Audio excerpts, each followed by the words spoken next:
নমস্কার বন্ধুরা, প্রাণ গার্ডেনিং চ্যানেলের আরেকটা ভিডিওতে সবাইকে স্বাগত জানাই। বন্ধুরা, গরমকালে অ্যালামন্ডার পরিচর্যা কী হবে বা অ্যালামন্ডার প্রথম প্রতিস্থাপন কী হবে, তারপর থেকে কি পরিচর্যা করলে আমরা গাছটিতে গাছ ভরে ফুল পাবো, এই ভিডিওগুলো আমি মোটামুটি তোমাদের সাথে শেয়ার করেছি। তোমরা নিশ্চয়ই দেখেছো। যারা দেখোনি তারা আমার চ্যানেল ভিজিট করে ভিডিওগুলো দেখতে পারো। এটা আমার বর্তমানে স্ক্রিনে যেটা দেখা যাচ্ছে সেটা হচ্ছে গরমের অ্যালামন্ডার ছবি।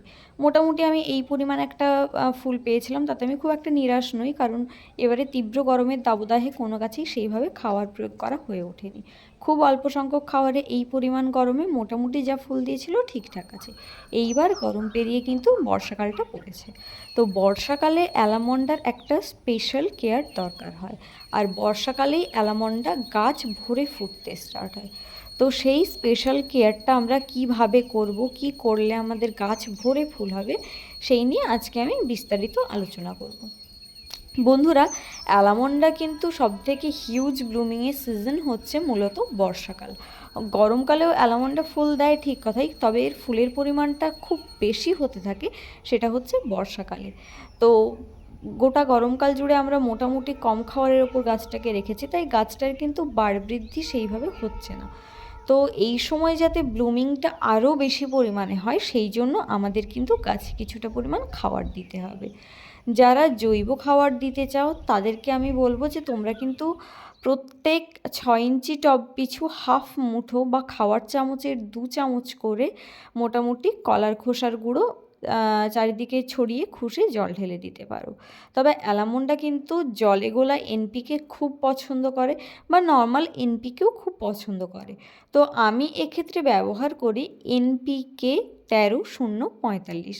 বর্ষার সিজনে আমি মোটামুটি 15 দিন ছাড়া একবার করে এনপিকে 13-0-45 দিয়ে থাকি, এবং আবার 15 দিন ছাড়া একবার করে এনপিকে 00-50 দিয়ে থাকি। এই 1 থেকে 2 মাস আমি কিন্তু কোনো রকম ফসফেটের যোগান গাছে দিই না।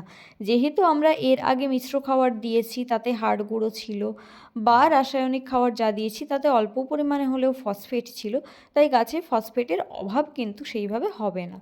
তোমরা চাইলে কিন্তু এটা দিতে পারো, অথবা তোমরা এনপিকে 13-0-45 হাফ চামচ এবং হাফ চামচ 0-52-34 এগুলোও কিন্তু মিলিয়ে মিলিয়ে দিতে পারো।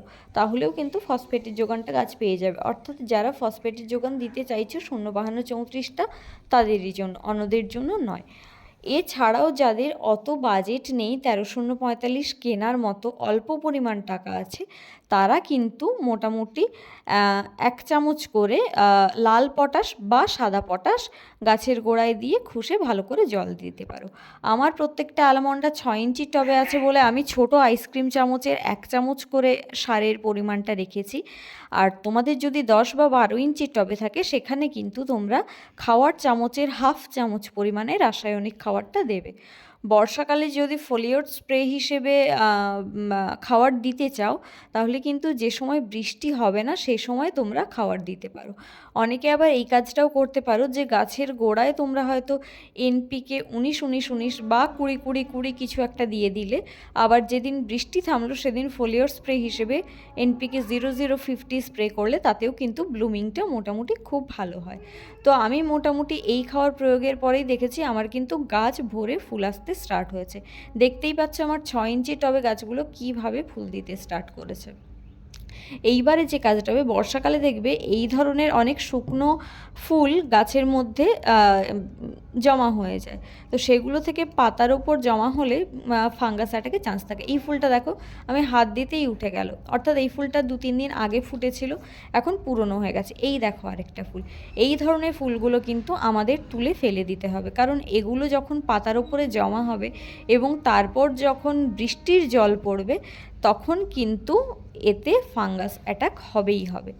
তো আমরা দেখব যে ফুলগুলো অলরেডি 2-3 দিন বা 4 দিন আগে ফুটে গেছে, ফুলের কালার হালকা হয়ে গেছে, সেগুলোকে কিন্তু আমাদের তুলে ফেলতেই হবে। গরমকালে এই কাজটা না করলেও বর্ষাকালে করতেই হবে, না হলে কিন্তু ফাঙ্গাসের অ্যাটাক হবে। আর এই যে ব্রাঞ্চ দেখছো, দেখো আমার হাতের বৃদ্ধাঙ্গুলিতে যেটা ধরা আছে ওটা একটা কুঁড়ি, আর এই দিক থেকে দেখো ডালগুলো বেরোচ্ছে।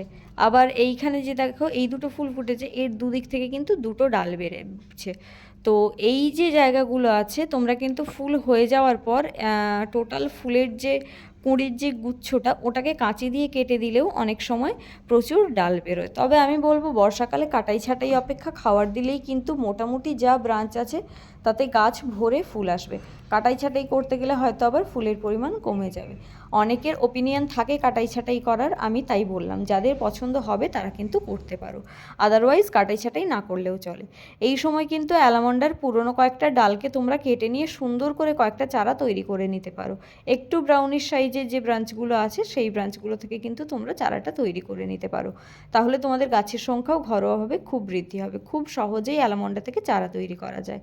ফাঙ্গাসের অ্যাটাক প্রিভেন্ট করতে এই সময় কিন্তু আমাদের মোটামুটি সপ্তাহে একদিন করে অল্টার করে একবার কন্ট্যাক্ট ফাঙ্গিসাইড আর একবার সিস্টেমিক ফাঙ্গিসাইড স্প্রে করতেই হবে। কারণ আমি এই সময় দেখেছি যে সিস্টেমিক ফাঙ্গিসাইডের থেকেও কন্ট্যাক্ট ফাঙ্গিসাইড বেটার কাজ করে। এক্ষেত্রে আমি মোটামুটি সাফ এবং ব্লাইটক্স 1 লিটার জলে 2 গ্রাম মতো দিয়ে ভালো করে ঝাঁকিয়ে স্প্রে করি। বিশেষত বিকেলবেলার দিকে করি, কিন্তু যদি দেখি টানা বৃষ্টি চলছে তাহলে যে সময় বৃষ্টি থামে আমি তারপরেই স্প্রে করে দিই। তোমাদের কাছে যদি স্টিকার থাকে উইথ স্টিকার স্প্রে করতে পারো, সেটা সবথেকে বেশি ভালো কাজ দেয়। তো বন্ধুরা, আমার ফুল গাছে কেমন ফুল ফুটেছে সেটা আমাকে অবশ্যই কমেন্ট করে জানিও।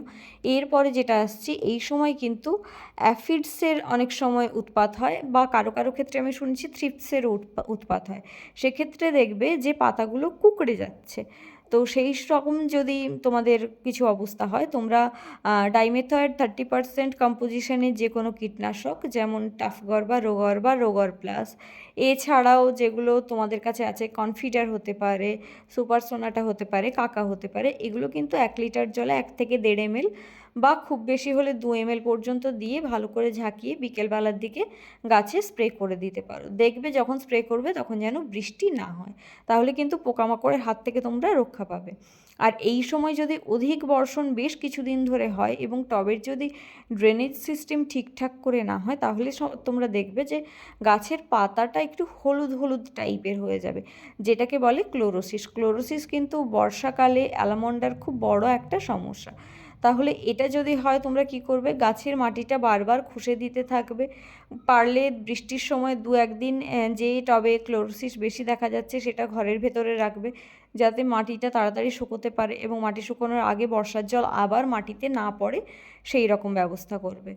তো আরেকটা যেটা হয়, অনেক সময় বৃষ্টির জলে আয়রন লিচিং হয়ে বাইরে বেরিয়ে যায়, তাই মোটামুটি আয়রনের ডেফিসিয়েন্সির জন্য ক্লোরোসিস হয়।